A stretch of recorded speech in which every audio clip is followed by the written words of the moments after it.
Hello, and welcome to the Jared Hurst podcast. This podcast is about understanding ourselves, others, and the tools you can use in order to transform your life. This week, this episode, we're going to talk about letting go of the old in order to make room for the new.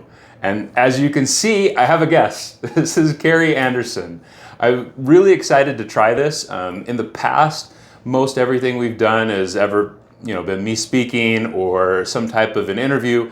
Me and Kari are just gonna kind of talk about this topic, the idea of letting go of the old in order to make way for the new. And I thought Kari would be a really awesome person to talk with about this because Kari has some experience with this. So you and me, we used to work together, and your life does not necessarily look the way it did back then. If you just want to tell people a little bit about you and what's going on. Kind of how that happened. Yeah. So we worked together. I also did real estate with Jared. We worked on the same team. As we went through that, it got, for me, increasingly more stressful and difficult, and became not what I was looking for in what I wanted to do professionally. Once I had raised my kids and now I was in this next phase of life, right, was when I picked up real estate. And as it got really more and more stressful, and I know there's a lot of pressure. It's so stressful, and I was taking on other responsibilities within our team, and all of that just got so crazy, and I hit a breaking point where I couldn't do it anymore. Several things played into that. But once I decided I needed a break, that this really wasn't fulfilling me, I didn't feel like this was what I was supposed to be doing long term, then I had to take a step back and figure out, what am I doing? What am I supposed to be doing? And that's when I leaned into meditation, because that hadn't really been a part of my everyday life.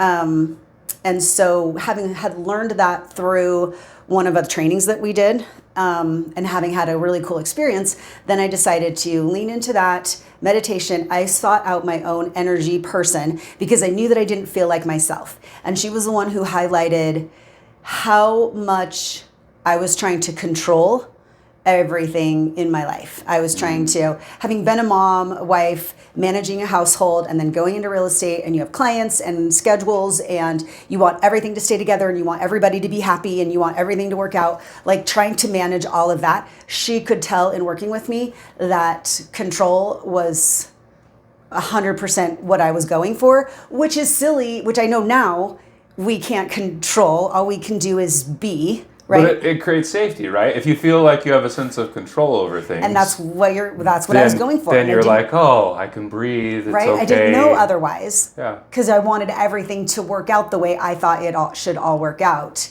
And I didn't know any differently. So anyway, I went through that whole process, and then I landed in a place of getting my life coaching certification and starting to work with a partner where we created this space where we could teach classes and have people come in and learn the tools that we had learned and then move forward. So I really did have to, through working with this energy healer, I had to learn how to let go. Literally, physically, she would try to hold my body and get me to move and relax so that she could move what was stuck and causing me problems out of my body. And it was like trying to probably move like a pipe cleaner, because she's like, stop. And she was just like, it's gotta be exhausting to be you. And I'm like, it is exhausting. And I just cried. And she's like, you gotta learn how to let go. And so letting go. And I remember that for months, every night I would go to sleep to a letting go meditation, because that just kind of became the metaphor of what I had to do. Was I had to let go of controlling what I was going to be doing, controlling the people around me. And it wasn't control in a manipulative way, but it was a control of, okay, well, I know that this is how things are supposed to be.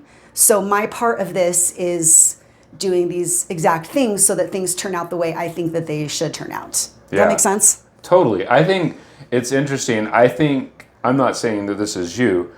A lot of people, we accidentally manipulate others, or we do things out of control, not because we're trying to manipulate people or because we're trying to control other people, but just because we want to feel that sense of safety And so we do things and don't even realize that our coping mechanisms are affecting other people in ways that we aren't consciously aware of.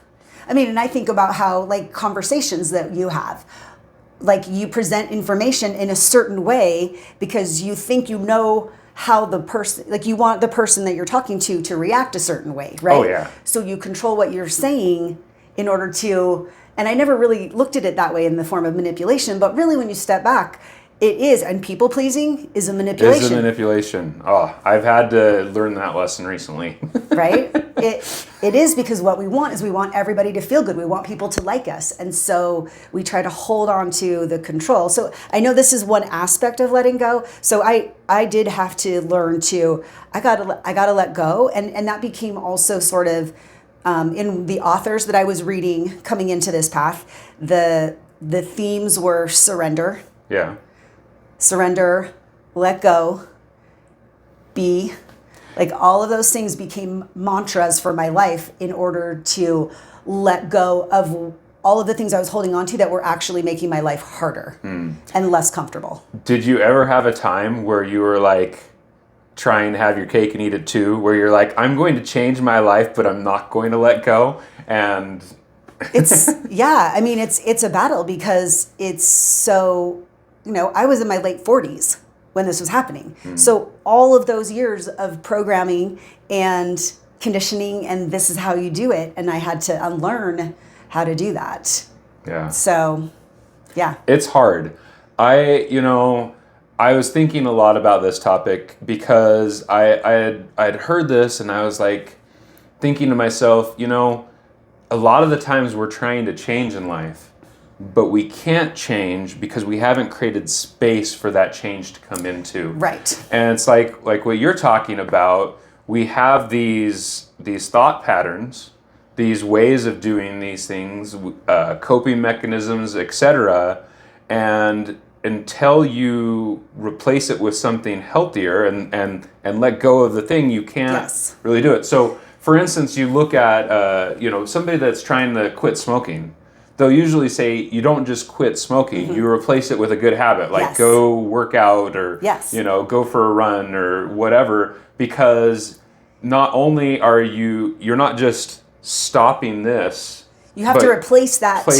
Replace that, the hand movements, the time, the coping mechanism. And so even before real estate, I also was like in fitness and a personal trainer and that kind of thing. And so working with people on nutrition, I always come back to this, either in coaching or through that. I'll come back to, okay, if we want to drink 100 ounces of water in a day, we can't add 100 ounces of water on top of 6 cups of coffee and a 32-ounce big gulp. So right? you let go. So you have to let go of some of those other things. Is okay. Or if we're looking at, okay, I need to stop caffeine. I need to stop so much caffeine or sugar or whatever it is in those. Okay, let's replace it with more water. So now the goal be more water or more veggies, or if you're going to exercise more, okay, let's figure out how you're going to put that into your day.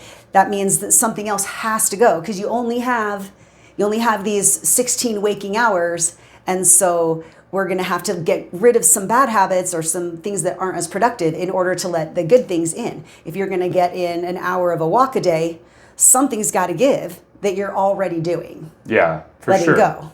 Especially when you're looking at things like your belief system and stuff like that. Like, I don't know if you've had this, but I've had times where I'm trying to change my life. I'm trying to become a new version of myself. And I'm doing really good, and I'm being consistent. Because I've really learned that in order to get any result, consistency is such an important thing. It's like I went to the gym, but when I went to the gym 3 days a week, I didn't really get that many results until I consistently started going 5-6 days a week. Then all of a sudden I started noticing things take off. And I think that's true with lots of stuff, work and mindset and everything. But I'll try and, elevate my life, change the way that I look at myself, and then what will happen is something stressful comes into my life or a bad experience happens, and all of a sudden it distracts me, and before I know it, I'm like, oh, I haven't done my affirmations in a week, or I stopped acting with this new sense of confidence that I wanted to have, or it's so easy to fall back into those old patterns and forget that, like, oh yeah, I'm working on this. Yeah. This makes me think of how, as you're trying to make these changes, you have to just become so intentional with your habits, your patterns, in order to make sure that they stick and that old conditioning doesn't come back into play. Right? Because we say that, like, I don't know exactly what the numbers are. Let's pretend like 95% of what we do is unconscious. It's based on all of our programming, all of our growing up consciousness. And so that's why diets and things like that don't work. But once you can rewire those neural pathways and rewire what your patterns are, create new patterns, you have to let go of those old ones. Yes. You have to let go and just keep doing the new, so that becomes your go-to, that becomes your default. Yeah. Well, I think that's hard for a couple of different reasons. One, it's habitual, and habits are not easy to break. They're not. Which is good if you create good habits, not so great with the bad ones. But then I was thinking about this, and I think a lot of it also comes down to fear. Like, I mean, if you look at it, have you ever had a time where you're trying to change something and add something new to your life? So let's say you wanted to open up a wellness center.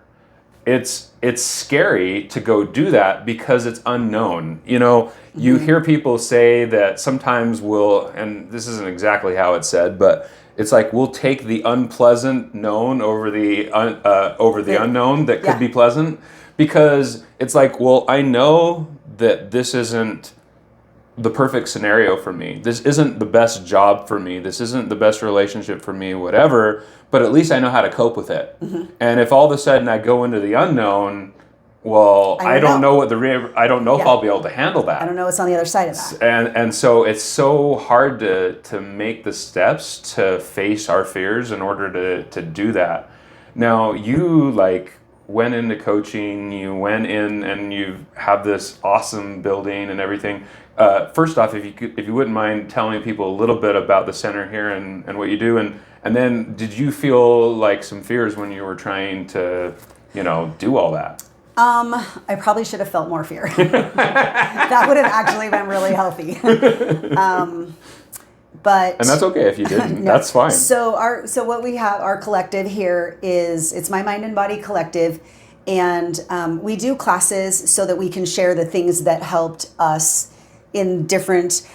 Each of us who are a part of the collective have all gone through things that reshaped us, and so we are sharing the tools that worked for us. So for me, meditation was a lot of it. I now really, really love teaching somatic yoga, gentle flow yoga, to release energy. In my personal sessions, I use EFT tapping to help release emotion and stress and get people back to a baseline that feels better.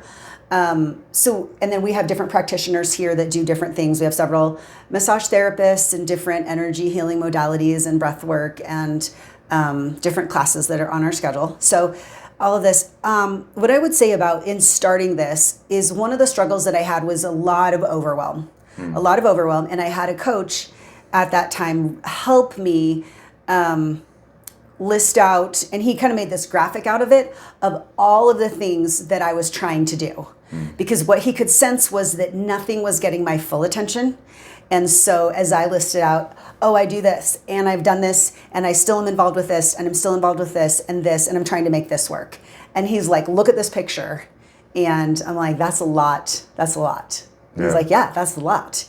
And so I had to really intentionally start to say, okay, that's not serving me. I'm going to let that go. And that's not helping me in these things that I want to improve in. So I'm going to let that go. And these were specific, different things that I was involved in, I had a thing so that I could sell oils. Okay, well, I wasn't really ever going to do that 100%. So let's let the oils go. But I felt this connection. There was a personal connection to each thing, and I had to let go of disappointing the person I was connected to in doing that. I also was still teaching some real estate coaching classes through a different brokerage, and I loved that. But it was a drain on my energy. And when I was trying to build this and coaching, I couldn't, excuse me, I realized that he helped me see that all of these other things were drawing away from what I really wanted to put my energy into. So getting intentional about letting those go so that my energy could come into growing these things that really mattered to me. Exactly. That's awesome. Do you think, I'm just like, as I'm listening to this, I'm kind of curious, do you think that the reason you were trying to do so much is it might have had something to do with fear? Because I find that fear does two different things. It either keeps us from action, or sometimes it drives us to action because we're worried that if we don't do everything, then it's going to fail. Like, I've got this big business. If I don't do this, and this, it's not going to be successful, or people are going to think poorly of me if I fail at this. And so, I think there's some people out there, you look at them that they're like the multi-billionaires. I think there's some of those people that are driven by really positive things. But I also think some of them are driven by like these really negative beliefs that like, well, I have to accomplish these things in order to prove my worth, in order to... Okay, so as you're talking about this, I'm like, how can I put this in the same space as fear? When I talk to people, a lot of times there are some very basic things at the core of what all the other problems are. Fear is one, self-worth is another. So you basically just... I don't know if you recognize, you basically just put fear and self-worth together. So for me, the way I would have labeled that is, from looking 2020 backwards at it, I think that it was a self-worth thing, that coming out of having raised kids and that part of my adult life, now I'm stepping into, I need to prove that what I'm doing and how I'm spending my time is worthwhile. And so I kept all of these things, I had all of these things going, so it seemed like I was busy and doing things, which then proved that I wasn't just wasting time and that I had worth outside of raising my kids. Does that make sense? Yeah, 100%. I think it's fascinating because you only know your own experience, right? Like, you can try to understand other people's experience, but it's... our perception is our reality, all that good jazz. When I look at women, and I talk to a lot of women because I've been single a lot over the last 8 years, and so I've heard a lot of different perspectives. I think there's a lot of women that go through a period where their whole identity is wrapped up in being a mother. So then all of a sudden, when their kids start moving out, then they don't feel like they have an identity. I think there's a lot of women that feel a lot of pressure in order to be a bit of everything. And so it's interesting to me as you're saying that, I'm just like, dang, like feeling like you have to like take this, and it's like, now I have to prove that I'm being productive with my time and that I'm accomplishing something. And it's just interesting. I feel like everybody, has their own challenges, different genders, different races, different everything. We all have different pressures from different things, but it's fascinating to me, the whole mom pressure. Right, and you don't have that lens, so that doesn't show up for you. No, it doesn't. But I hear it from others because I hear so many. I don't know how many times I've heard the term mom guilt from single moms that are like, well, I can't focus on me and taking care of me because I need to be completely focused on my children. I don't have time to date. I don't have time to like this or that. And it's just like, man, you guys have so much pressure in different ways. And it's interesting to me that for you had to like give up on trying to do everything in order for you to make room, in order to step into what you really wanted to do and accomplish the things that you... Yeah. And someone outside of me had to help me see that. Yeah. Because I couldn't see that on my own, which is the value of having somebody help you through this kind of a journey or Coaching whatever. Is awesome. Wherever you're stuck, because someone else inevitably can see what you're going through a different lens. Yeah. And can help you see what might be valuable moving forward. Right. And a lot of times that is leaving behind emotions, experiences, and this is where I like to help people let go of the emotion connected to their experiences, because the emotion of our old experiences drain us, right? So I had so much emotion wrapped up in feeling kind of like a failure in real estate, like I couldn't do a good job, like I had put all this effort and money and time away from my family into this. Sunk cost, all of that stuff.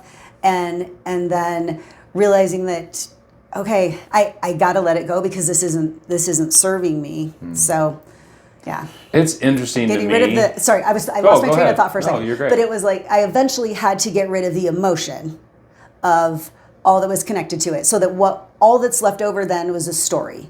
So the story, the facts are all the same, but I've now removed the guilt, the feeling like all the guilt, all of the disappointment, feeling like I was a failure. Now I can tell that, right? And there's no emotion to that. To me, it's just a part of my story. And so as we let go, we've got to let go of kind of moving forward. I loved helping people like let go of the story that you were telling, because I just told you this. I told you the real estate story different than I told the real estate story for the first 3 years of leaving the real estate world. Yes. Right? Yeah. So let go. The words we use matter, and the way that we frame things matters. Yes. I was just having a conversation with somebody yesterday about, well, it wasn't yesterday, but it was within last week.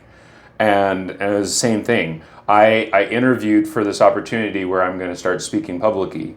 And there was a few things that I wasn't sure on. And they were like, well, start talking about this differently than the way you're talking about this. I was like, oh, you're right. Because our perspective around things changes, how things work out. It's fascinating. The reason I had this interview is because I decided to start viewing myself differently. So I went on my Facebook, I went on my Instagram, I changed my bio, and I put in there public speaker, writer, breathwork facilitator, etc. All these things that I wanted to be, podcaster. And I put that there even though I hadn't done any of that. And this person contacted me because they're like, oh, I see you're a public speaker. I'm like, well, technically I never have. But because I put that there, I got an opportunity. So you have to change the way that you look at yourself, because when you change the way that you look at yourself, your actions change, your emotions change, your voice inflection, the words that you use, and all those things end up creating opportunities. I just talked about this on my podcast the other week, but there's this really fascinating study they did. I think it was back in the 80s or the 70s, back when they had newspapers all the time. And they talked about how they took these people into a room and they gave them newspaper pages, and they had articles, and their job was to count how many articles were in, how many ads were in the newspaper page. And they had people that believed they were lucky and people that believed they weren't lucky. And in all of these ads, there was one ad that says, on this page, there's 42 ads. And what was fascinating is the majority of the people that considered themselves lucky noticed the ad that said there's 42 articles on this page, went up and said there's 42. And the people that considered themselves unlucky didn't notice that there was a thing in there that gave them the answer. And so their results, the amount of time, they looked at the amount of time it took for the lucky people versus the unlucky people to come up with the answer. Okay. And it was significantly different. And it was simply because of their belief system, the way that they looked at their lives. And so I think it's fascinating how sometimes we have to replace our old identity. We have to let go of it and put in a new one. I remember when I first started working on myself, there's a man by the name of Jordan Peterson. Yeah. And it was one of the very first Instagram reels I ever saw. And he said that in order for, and I'm paraphrasing, but he said, in order for us to become something new, we have to allow that old person to die. Yeah. And that's scary, to allow that old self to die in order to allow our new self to be born. And I'm just like, dang, that's deep. That hit me. Because it is scary. I love that, because I love the reminder that we are allowed to evolve and change. Yeah. And to not, so it goes both ways, allow ourselves to let go of who we were 10 years ago, 12 years ago, 14 years ago, right? Let go of who I know, who I feel like I was as a teenager. Like let go of that part of me so that I can become what it is that I'm working towards now. And then also allow other people to do the same thing. Yeah. So that when we run into somebody that we haven't seen in 6, 8, 10 years, can we be open enough to allow the new version of them to show up so that we're doing both? We're honoring ourselves in moving forward, and we're honoring and allowing other people the same opportunity to grow. 100%. It's funny, my parents, I love my parents, but I swear they still see me as that teenage Jared, and they're like, well, you're this and you're that, and I'm like, no, I'm not. I haven't been that for a while.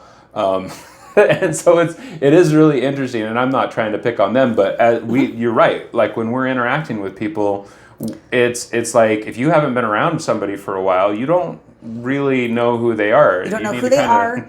You don't know what they've gone through that has changed them and helped them evolve into who they are now. Yeah.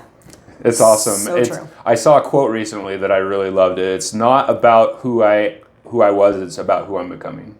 Yeah. And I think when we can like let go and surrender and just step into that new thing and just be like, you know what, it's not about, it's important where we've been, that we learn from those things, but it's more important like where we become. I mean, you look at all the people that a lot of us respect, the people that like whose stories inspire us and stuff.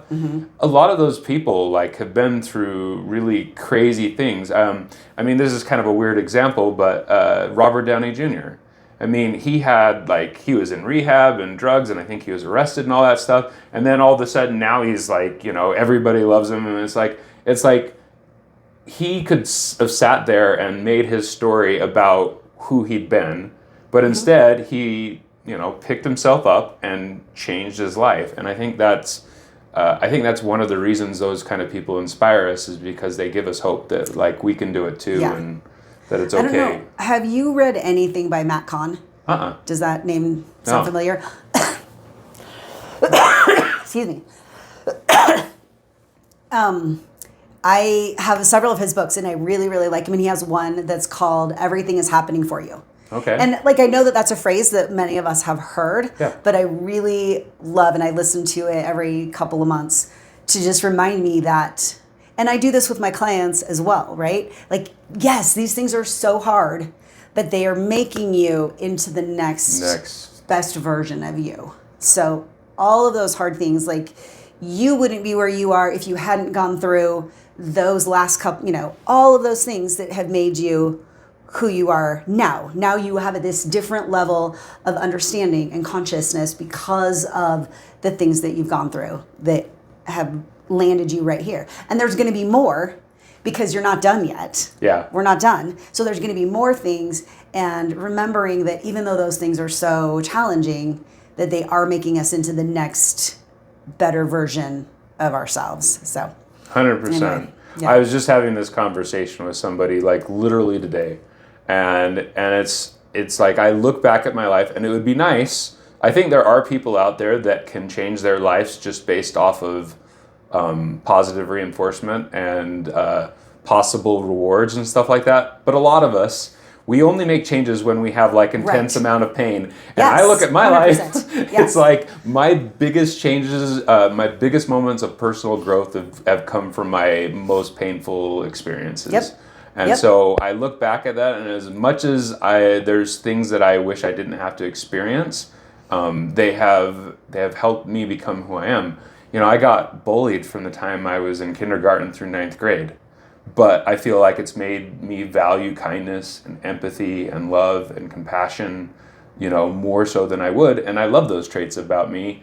And so it's like, would I go back and change it? It's like, no, I wouldn't be trying to help other people with their mindset, with their self-esteem, if I hadn't struggled with my mindset and my self-esteem. I wouldn't be out there trying to help people with emotional regulation if I hadn't struggled with knowing how to regulate and deal with my big emotions. Yeah. I can't remember where I read it, but they said that basically, it's one of my old mentors, his name's Henry Amar, and he says that our weaknesses are our strengths with fear attached. In other words, that once you remove the unhealthy things around those weaknesses, they can become like superpowers. And I'm really believe that, that's part of it, is we just have to like kind of let go of the unhealthy stuff and then embrace all the strength and power that we have inside of us. Yeah. Well, and I think this is where having a mentor in whatever capacity you have that, whether that's a friend or someone you hire or whatever, having somebody to help hold that space for you to let go of the fear of moving into what's next is super, super valuable. Like I feel like as I look at each of the transitions in my life, like especially in these last like 8 years in this transition from real estate to where I am now, there has always been somebody there who has held space for me to make the transition I'm making. Yeah. Who can listen without judgment, who again can just like, and I know it's kind of a trendy term, hold space, but it truly is like they're just there to help you see things that maybe you're not seeing, help you hold space for the fear as you step into what's next and you leave behind that other version of you. We do so much with letting go. Like so much of our pain, physical, mental, emotional, is because we're holding on to emotion and experiences. Yeah. Right? We're like literally our bodies are holding on to it, and then it manifests as pain, anxiety, anger, compulsions and addictions, those kind of things. And so when we can learn to first identify them and then, okay, I need to let go of this because my holding on to this, my holding on to the anger about this, my holding on to the fear of this, whatever, like those physically cause us pain. And when we can do whatever it is we need to do through whatever modality, whatever mentor, whatever, that's when we can break free from that and move into that next version of ourselves and leave the pain and the emotion of it behind. Right. And it creates the space back on, like what we're talking about, it creates the space for those new things to come in. For new things to come in. It's like sometimes you need to lose the job in order to get the new one. Sometimes you need to lose a relationship in order to get the new one. Like when you just realize like, I struggle with relationship rejection. That's been something I've struggled with throughout my life. I'm in a lot better space with it now, but I had to start changing the way I looked at it to where I looked at it and said, you know what? This is creating space for the right person to come in. Exactly. So it's like, as hard as this is, as much as I care and like this person, this is creating space. And I like what you were saying about having a third party, because so many times we will do things for others that we won't do for ourselves. When somebody else is looking at us, they're not looking at our life with our limiting beliefs, with our fears and coping mechanisms and everything. And granted, they have their own that could influence their advice to us, but it is a lot easier to detach all of those negative things when we're getting advice from somebody else, because they can see us with more of a clear lens. So just kind of to wrap everything up, if with that in mind, this idea of that other people can help us with things that we sometimes can't help ourselves with, that they can help us let go of things so that we can make space for those new things. If somebody wants to come and learn from the people that you work with here that have been able to change their lives through different modalities, if they wanted to contact you about like maybe coaching opportunities or something, I don't know if you're taking on new clients, what would be the best way for people? Where would you recommend people go? I would just go to our website for the collective here, which is mymindbodycollective.com. That's our website. And from there you can see what classes we have, the things that are available on a group level to come try. And then I'm on there as well as my partners and people that we work with on there's a tab that says one-on-one. You can find that. If you want to go directly to find me, it's KariAnderson.com. We'll get you right to my landing page where you can reach out to me from there. But I'm also you can get to me through that website, but either way. Awesome. So, yeah. Thanks, Kari. Appreciate it, Jared. Yeah, this was a lot of fun. I appreciate you taking the time to talk with me and share some of your insights. I love what you're doing. What's your can I just ask you a question? Sure. Like, of all the stuff that you're doing, like, do you have a favorite thing that you are doing right now, or that would be like, if you got to pick, if somebody could like wave a magic wand and say, you can do these two things and they'll both be 100% successful. What would they be? I love my podcast. But this is why I gave you two choices. So. Yeah. No. Well, and honestly, the genie in a bottle. I'm going to answer that question, and my podcast is not going to be one of those two choices. Okay. To be honest, I love my podcast. I'm so grateful for the people that listen because I want to help people. But my heart, the thing that I really want to do most is I want to do public speaking and seminars, because I want to be able to help people like learn how to transform their lives, and I've been able to do that to some extent through podcasting, but I feel like seminars allows me to reach a broader audience and have a bigger impact. And then along with that, I would say breath work, because for me, breath work is where I've been learning like a lot, specifically in the last 3 years, over the last 8, but specifically over the last 3 years, I've really, really dived in hard with it. And I don't think without all the knowledge and the efforts that I'd made, breathwork would have been as effective. But with that base and knowledge and everything that I absorbed over 3 years, once I started adding breathwork, it accelerated my growth and my change significantly. So when you talk about the people in here, the modalities that they did, the things that helped them transform their lives, I feel like that helped me take what I had and then accelerate it and implement it and bury it a lot deeper. So to me, my grand view of where I want to be, one day I hope to be up on a stage speaking to thousands of people and showing them how they can make massive changes to their lives.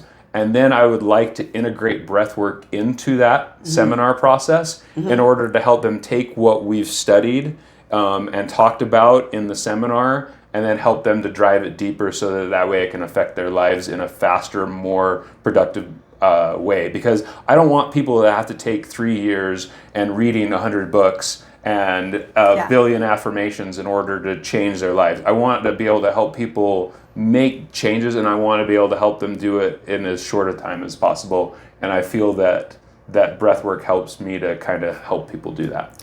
Because also breath work allows you to... It helps with neuroplasticity. It helps you rewire your brain faster. So, but what else were you going to... I was going to say, and my experience with it is that it allows you to release and let go.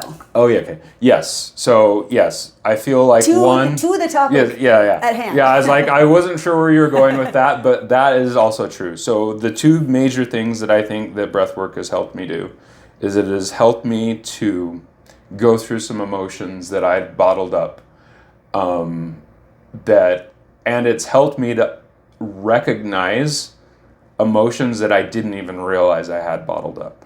I was doing a breathwork session, and I went in there with the intention of working through some pain I had with my second wife, because I've been married twice.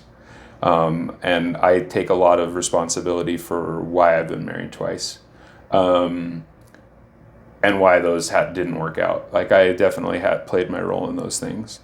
And I went in there with the intention of working through a lot of emotion from my second relationship.